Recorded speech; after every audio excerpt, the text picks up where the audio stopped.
Okay, in the last lecture, we talked about naming the different functional groups, and we had worked our way through the carbonyls, talking about esters, carboxylic acids, and ended with amides.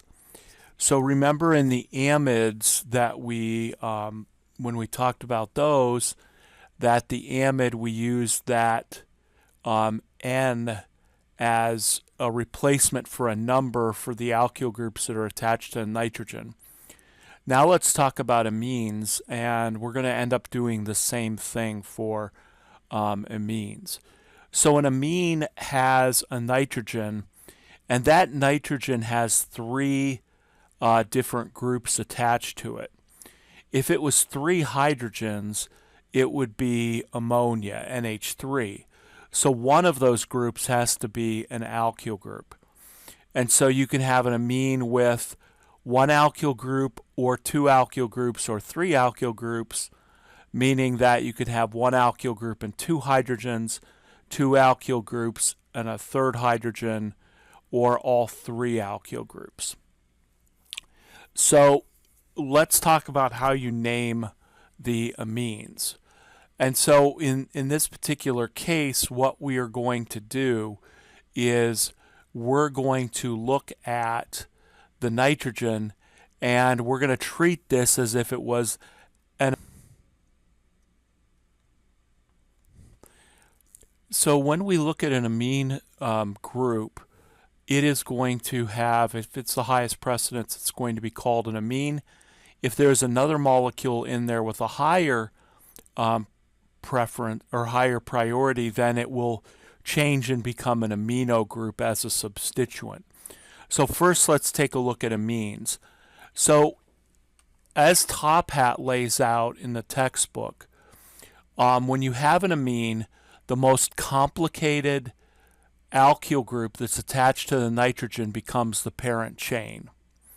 And then what we do is then we're going to treat that parent chain basically and find the longest continuous carbon chain that has the carbon attached to the nitrogen. So if we look at this molecule, for instance, it's this group over here that is the most complicated, and so therefore I'm going to find the longest carbon chain in this molecule, which is fairly straightforward. It's going to be this one. You could also use this methyl group. Remember, if you come to the fork in the road and the two groups are the same, it doesn't matter which way you go. So now I'm going to, because the amine is the only functional group in the molecule, I have to give the numbering scheme to give that amine the lowest possible number. So in this case, I would go 1, 2, 3, 4, 5, and 6. And so if there are other functional groups and the amine is the highest, then of course its name is going to come last, and it gets the priority in the numbering scheme. So now what we will do is now we're basically going to call this an amine. So this molecule then with a 6-carbon chain is going to be called a hex. The chain itself has only single bonds, so it's going to be an AN. And then the amine is the only functional group, so we're going to add the word amine at the end. So the parent name of this is hexanamine. Now, what is attached to the hexanamine? Well, there is a methyl group here at carbon 2, and there is also a methyl group attached to the nitrogen. So we're going to combine those two methyl groups together to form a dimethyl hexanamine, where are the methyl groups attached? One to the nitrogen, one to carbon 2, so this would be N2-dimethyl hexanamine. So again, we're using this nitrogen to indicate that the alkyl group is attached to the nitrogen in the amine. Okay, so that would be N2-dimethyl hexanamine. For this molecule over here, what would be its name? So again, the most complicated alkane or alkyl group is this one, we have to number to give the nitrogen the lowest substituent number. But in this case, there's a tie because I could go 1, 2, 3 for the nitrogen or 1, 2, 3 for the nitrogen. So it's a tie. So then I'm going to go with the side that is closest to the first substituent or to the other substituent. So this is going to go 1, 2, 3, 4, and 5. And so this is going to be then, this one's going to be a pent. Again, the chain has only single bonds, so it's a pentan. This is an amine, the only functional group in there, so this is a pentanamine. And what did I forget over here? Oopsie.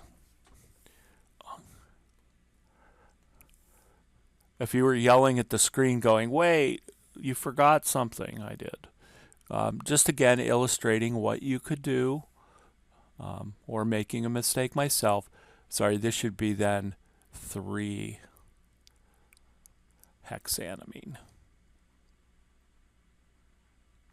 Right, to tell me where the group would go.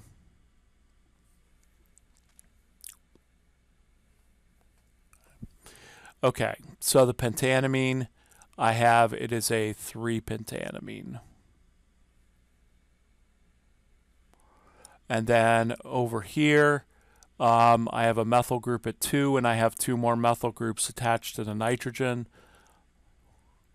So that's going to be an N, N, 2 trimethyl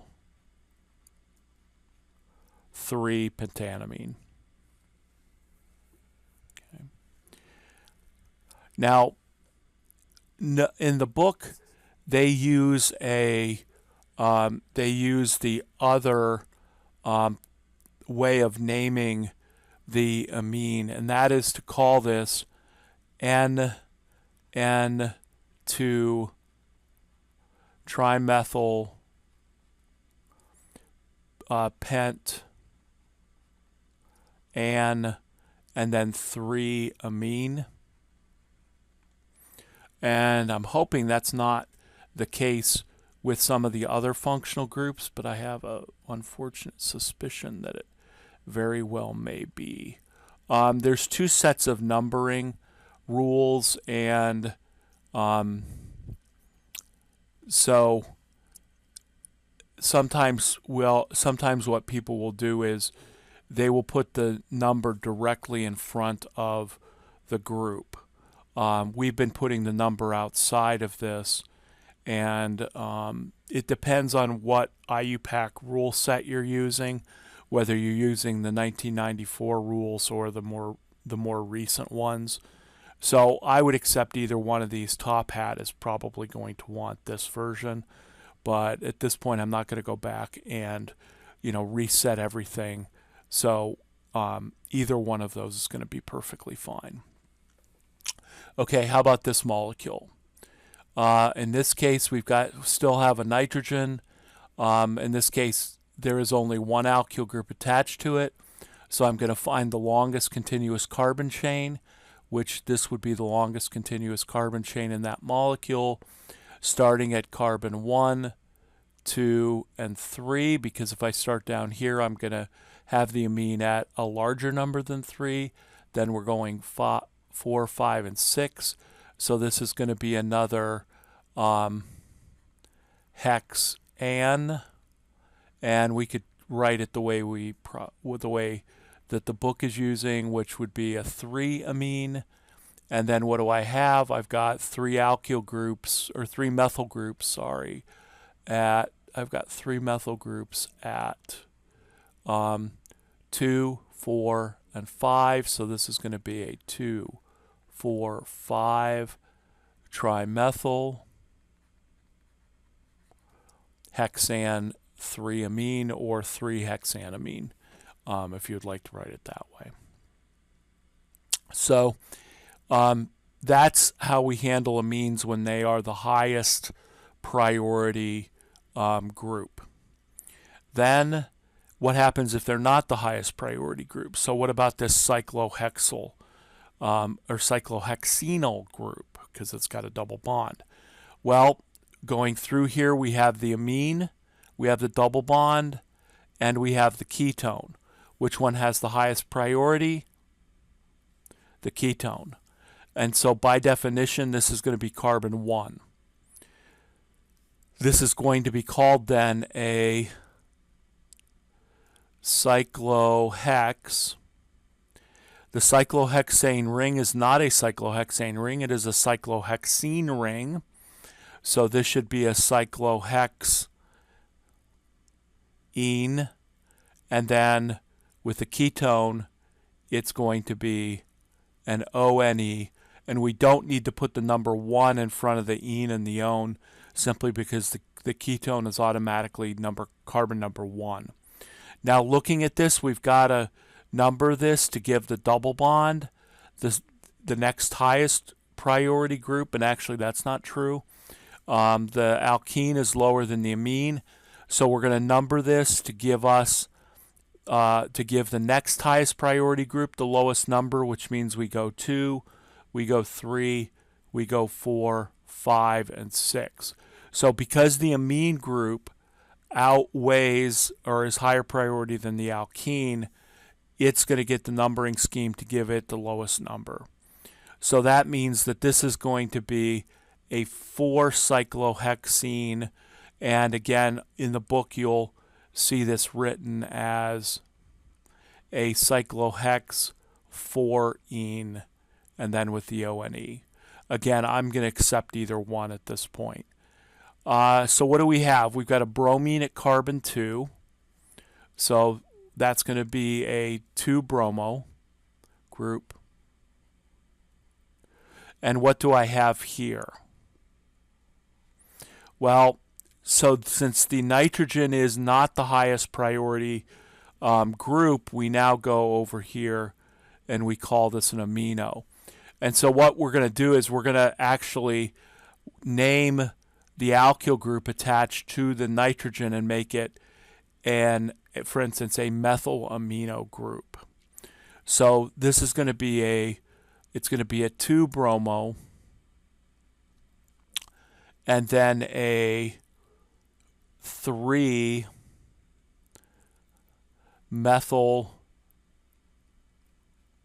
amino group, I believe is the way that would work. So that's what we're going to do in terms of naming that amine when it is not the highest priority functional group in the molecule. It becomes an amino group. Okay, so that would be a 3-methyl amino, and it would be alphabetized based on the fact that it is a methyl amino all in one word. Okay, so that's how we name amines. Sometimes we use the nitrogen to indicate the position of the alkyl group, and again that amine becomes an amino group. If, for instance, you had 2 methyl groups here, you would call that a dimethyl amino group. And I believe the alphabetization would be still on the M. Okay, so that is amines. The last group are nitriles. So nitrile has 2 different suffixes depending on whether it's attached to a chain or whether it's attached to a ring. And then it has a different name. It's called a cyano group if that is not the highest priority functional group in the molecule.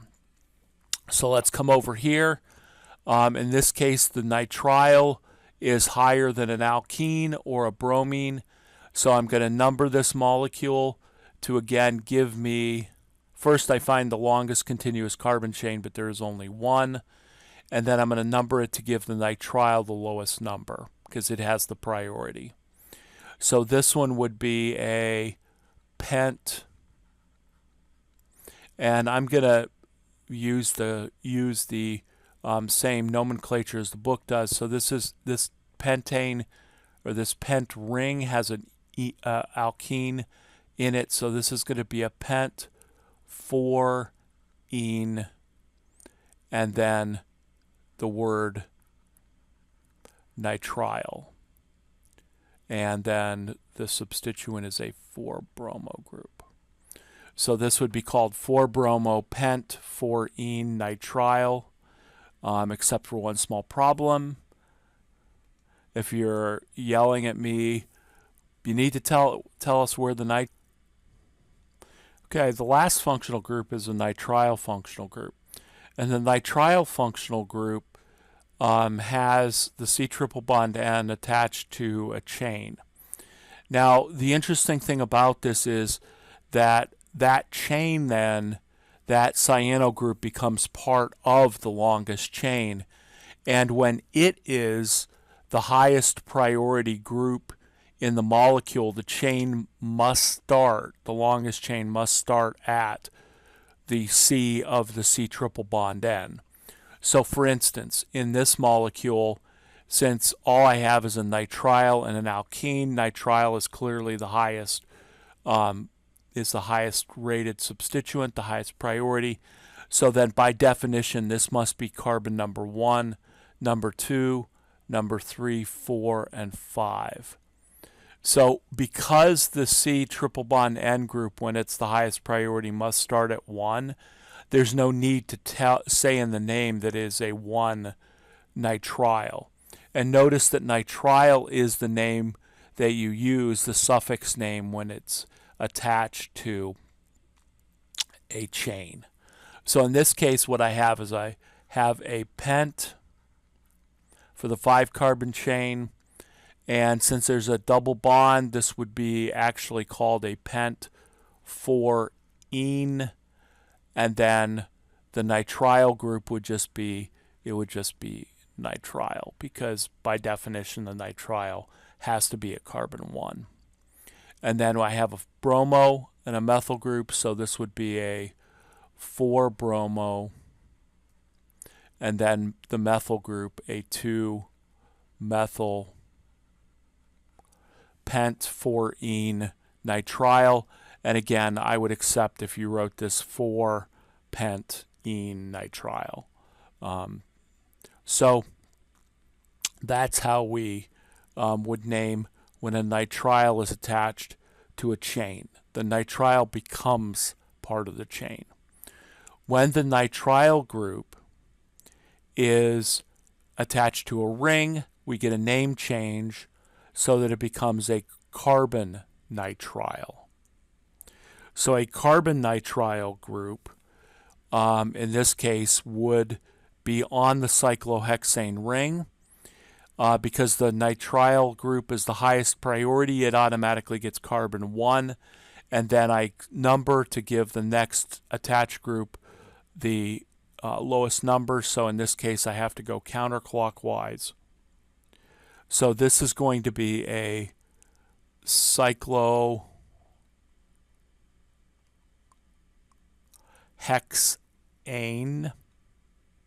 because there's only single bonds in the cyclohexane ring, but it's going to be a cyclohexane and then carbonitrile, which would be all one word. So this is a cyclohexane carbonitrile. Then the substituents that are attached to that, there would be a 5-isopropyl, alphabetized because it's the I, and then a 2-methyl cyclohexane carbonitrile. So that would be the appropriate name of that nitrile. Okay, so when we're looking at naming molecules with multiple functional groups, now we get to use all of the functional groups that are present. And so we're going to go back and take this. We'll do a couple of these stepwise. So number one, let's take the molecule in this upper right-hand corner. What functional groups does it have? It has an alcohol, it has an alkene, and it has an aldehyde. We come over to our table, and you will always have this table to work off of to name it, so it's important to understand how to use the chart. I'm not going to ask you to memorize this chart. So looking at that, who has the highest priority? The highest priority is clearly the aldehyde. So that means the aldehyde gets the name, so this is going to be called something Al, and that carbon then becomes carbon 1. And now I'm going to number across to find the longest carbon chain that contains the double bond and the alcohol in that longest chain. So any of the other functional groups, if I can get all of them in the longest chain, that's the way I'm going to number it. If I couldn't get both of those in the longest chain, then I would give priority to the group that is higher ranked over here on the chart.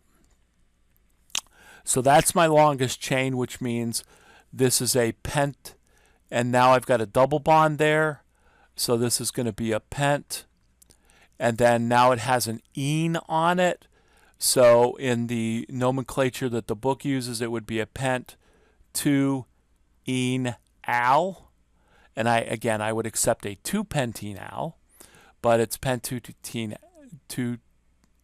al, and then what groups are attached?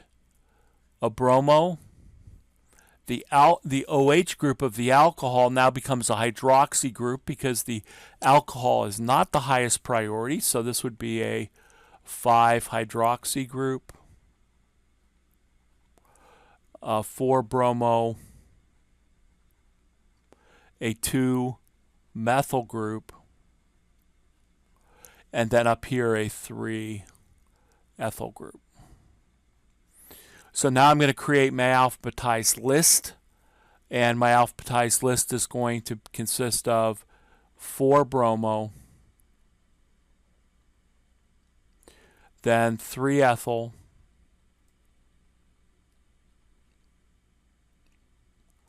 then 5-hydroxy,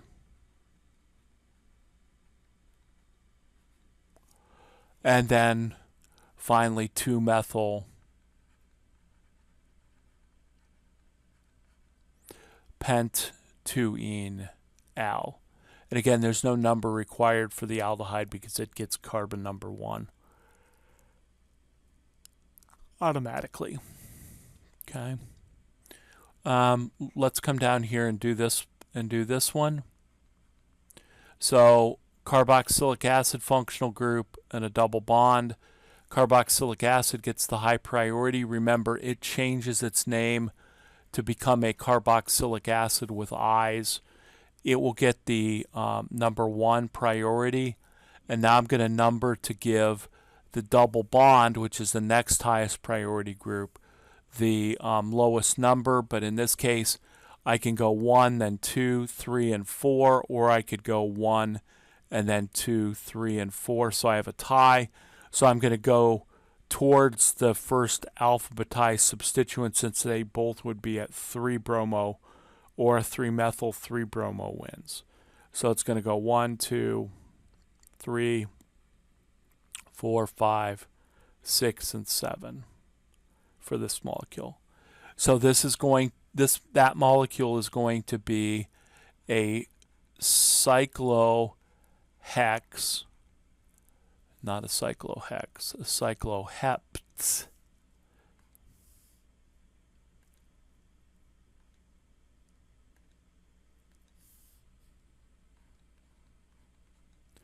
And then because it has a double bond in it, I need to say that double bond is at carbon 4, so ene.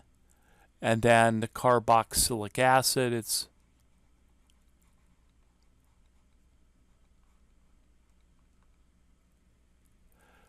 and then it's a carboxylic acid. Okay, what are the substituents? There is a 3-bromo group,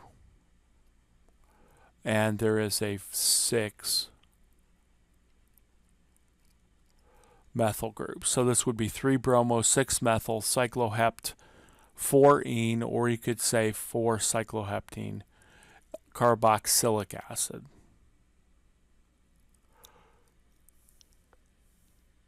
Okay, this molecule, the last one up here, what would its name be?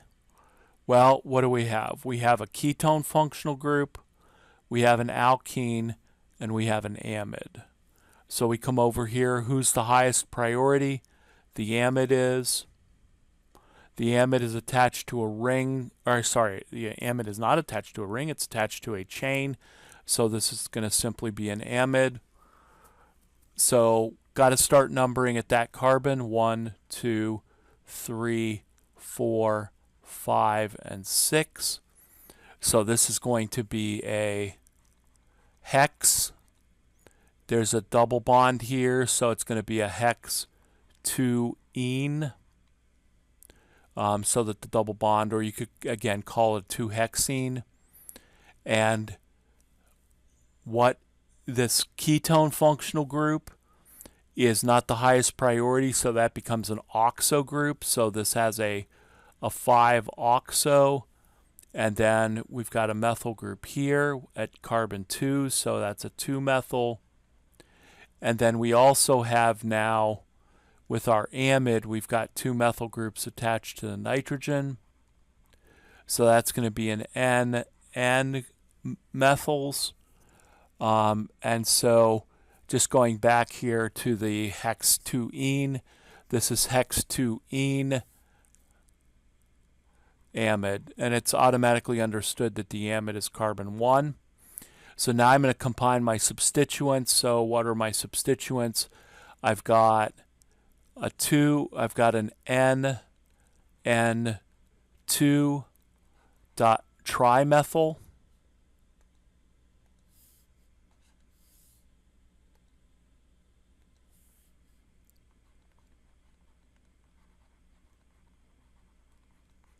And before that, a 5-oxo.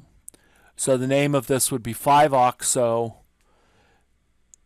No, it wouldn't. I'm having a rough day. Again, just illustrating some of the mistakes you can make.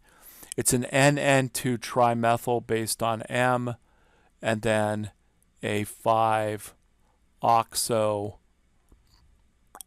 hex 2-ene amide. So that would be the name of that molecule. Now, forgot something. I forgot something in this molecule, and I also forgot something up here in this molecule. Whenever you have a double bond, you got to look for cis-trans or easy stereochemistry, and I forgot that. So the question is, for the first molecule here, for this one right here, what should come first, E or Z? And we're going to go ahead and we're going to stop. The video is going to stop, and then you can tell me, is that E or is that Z?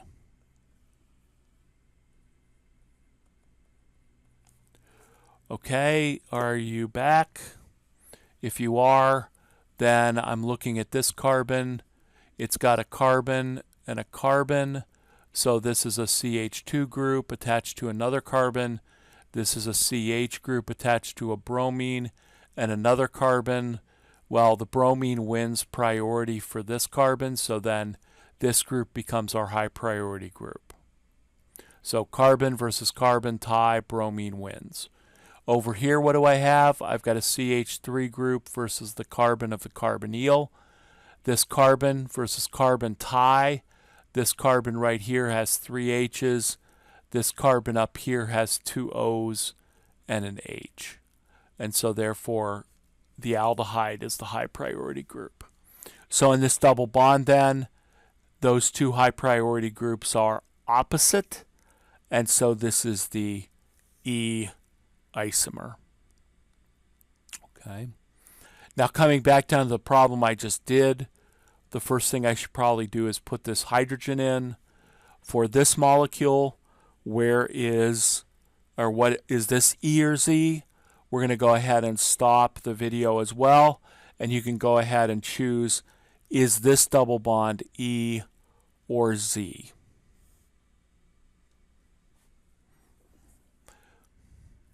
Okay, if you're back, what is that? What is this double bond? Well, hydrogen versus anything, anything wins. CH3 versus a carbon with a double bond, carbon with double bonded oxygen wins. So again, both of these groups, opposite side, so the name of this molecule should be E. NN2 trimethyl 5-oxohex-2ene amide. Okay. So there are more there are more naming problems that you will see in the Top Hat textbook. In this chapter, there are extra practice problems at the end of the chapter for Top Hat. If you want to do those are totally optional. The ones that are embedded within the chapter are graded on participation, but the more practice you get, the better you'll get at naming, and the better you get at naming, the better you'll do when you have to take an exam, do an exam question on this. Okay, so that's our the end of IUPAC naming. And again, the whole point of this is simply to begin to learn and apply rules. And then in the future, we'll be learning and applying rules for everything. Okay, just a couple quick things to end chapter 2, and that is to look at what is an acetyl functional group. An acetyl functional group is when you have a CH3 attached to a carbonyl group and it's attached to something else. So it could be that one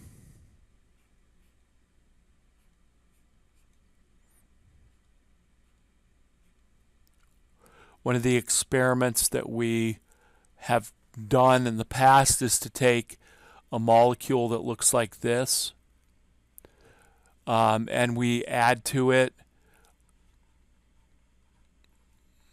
the ethanoic anhydride, and what we end up doing is we end up placing this acetyl group on that nitrogen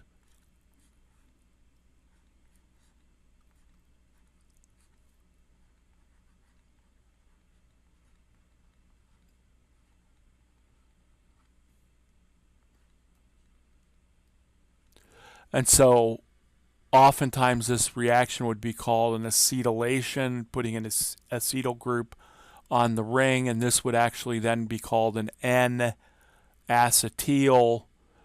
This is anthranilic acid is its name. So that's what an acetyl functional group is. It's just a CH3 attached to a carbonyl. That 2-carbon piece is what's called an acetyl.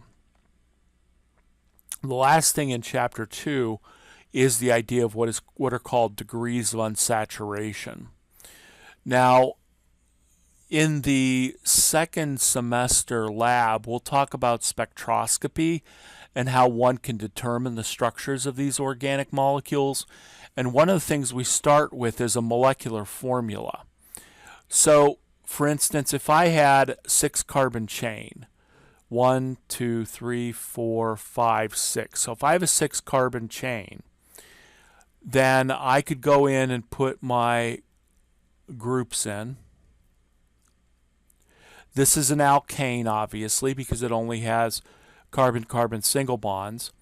Its molecular formula would be there were 6 hydrogens, and there are 3, 6, 8, 10, 12, 14 hydrogens. And it turns out that any alkane that is not in a ring, but is in a chain, it will have the general formula of CnH2n plus 2. And that's the general formula actually for an alkane that is not a ring. Now, what happens when you have a ring? When you have a ring, you're going to have 6 CH2 groups, so that means you're going to have a C6H12. that general formula is CnH to the 2n. Now, notice that the maximum number of hydrogens for an alkane is always 2n plus 2. Alkanes are sometimes called saturated hydrocarbons. And the reason that they're called saturated is because they contain the maximum number of hydrogens per carbon. So that's a saturated hydrocarbon. If in nutrition you hear about things called saturated fats. A saturated fat would have a long alkane group attached to a carboxylic acid. That's a fatty acid. That's a saturated fatty acid. Now, every time you put a ring on make an alkane a ring, or as we'll see in a moment, you put a double bond in the molecule, you lose 2 hydrogens off of the maximum number of hydrogens. So I went from CN2N plus 2 to CnH2n. And so this is the general formula of either a cycloalkane or the other molecule that has CnH2n would be to have a double bond in your molecule. So that if I had, for instance, this molecule with the double bond,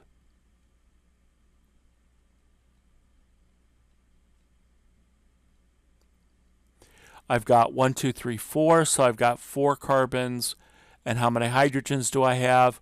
1, 2, 3, 6, 8. And so you can see that fits the formula CnH2n. And if we had a triple bond in that molecule,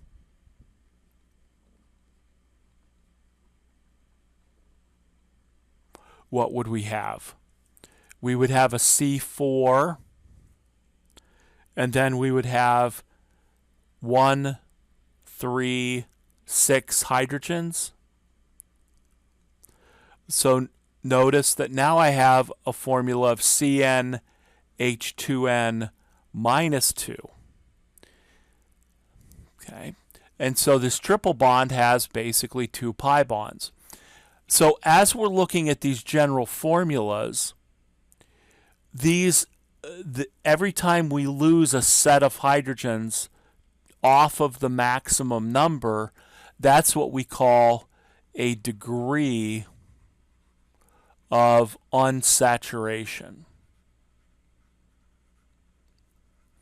Unsaturation is that you don't have the maximum number of hydrogens per carbon. So one ring takes away 2 hydrogens, one double bond takes away 2 hydrogens. A triple bond takes away 2 sets of hydrogens, because I went from 2n plus 2 to 2n minus 2, so I lost 4. So a ring or a double bond is considered to be 1 degree of unsaturation, and a double bond would be 2 degrees of unsaturation. A double bond in a ring would have 2 degrees of unsaturation because it's got a ring and a double bond. So this is the degrees of unsaturation can tell us just from the molecular formula how many rings or multiple bonds we have in our molecule. And that's pretty useful, because just from the molecular formula, I can tell whether I have double bonds or triple bonds, or if my molecule contains oxygen, maybe I have a CO double bond. So let's talk a little bit about the formula. And there's various formulas. I'm going to use the formula that I use, which says that basically your degrees of unsaturation, that's going to be the number of carbons minus 1/2 the number of hydrogens. Oxygen actually isn't in the formula. And so it's the number of carbons minus 1/2 the number of hydrogens plus 1 is the degree of unsaturation formula. Let's make sure I got it right. So let's take the C6H12. So 6 carbons minus 12 hydrogens over 2 plus 1 equals, it's 6 minus 6 plus 1 means there's 1 degree of unsaturation. So a molecule that has a C6H12 formula, I would say it has 1 degree of unsaturation. Is that a ring or a double bond? We'll find out next semester how we figure that out. So that's how we can calculate it. And again, if I had a molecule like, let's just draw one out, CH3CH2, let's make a ketone. Let's make this one. So this CO double bond should give us 1 degree of unsaturation. Oxygen doesn't show up in the formula. So what do I have? The degrees of unsaturation would be, this would be 4 carbons minus half the number of hydrogens. So I've got 3, 6, 8. So minus 8 over 2 plus 1. I get 1 degree of unsaturation. So this is the formula that I remember. There's also a formula when nitrogens are involved. We're not going to worry about that this semester. So notice oxygen doesn't come into play. What happens if there's a halogen? Well, look at any one of these molecules. If I substituted a hydrogen for a halogen, what would I do? I would just modify this formula a little bit to say the number of carbons minus 1/2 the total number of hydrogens plus the number of halogens, and X stands for a halogen, plus 1. So basically we treat a halogen as if it was a hydrogen for the sake of this formula. Okay, so that's the degrees of unsaturation, and it's a pretty powerful formula. And I'll just let me end with this. And I'm going to end on a video quiz question. Here's an arene aromatic ring. My question to you is, how many degrees of unsaturation does that benzene ring have? So go ahead and choose the number of degrees of unsaturation that aromatic ring has in it.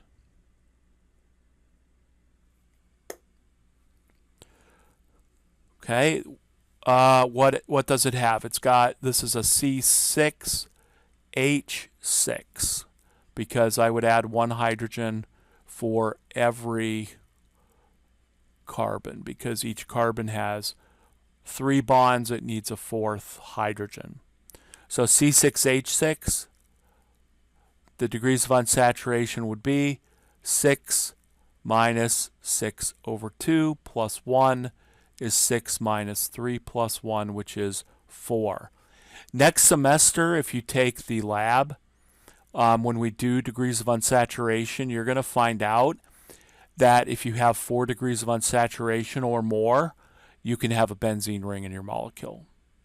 So if somebody handed me a molecule, just walked up to me and said, hey, does this molecule have a benzene ring in it? One of the first things I might do is say, well, tell me what its molecular formula is. And if they tell you the molecular formula and you have less than 4 degrees of unsaturation in it, it doesn't have a benzene ring or an aromatic ring. If, on the other hand, it had 4 or more, it might. So again, this is a really powerful way of getting maximum structural information from something as simple as a molecular formula. Okay, so that ends this lecture video, and it ends chapter 2 on naming. We are going to now skip ahead, and the next lecture video will be chapter 5. You may say, why are you skipping over chapters 3 and 4? What I find is that we'll go over the material in chapters 3 and 4 as we continue through the rest of the semester. It doesn't do any good to go over something now and then have to go back and review it. We'll just go ahead and review it when we get to that point in that part of the semester. So I have made chapters 3 and 4 available to you because you keep access to the book for as long as the company stays in business. So you'll have access to the book, but we're going to go in the next lecture video to chapter 5. See you then.